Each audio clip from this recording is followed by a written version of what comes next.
Hey guys, in this video I'll show you how to add friends in Marvel Rivals. Alright, let's begin.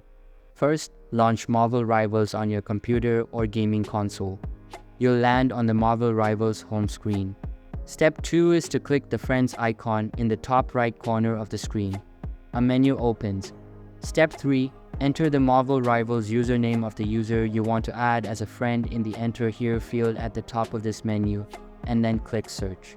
Search results will be displayed.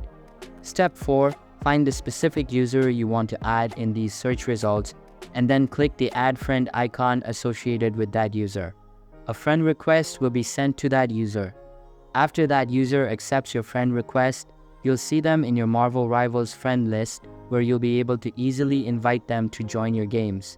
So that's basically how you can add friends in Marvel Rivals. And that's it for this video.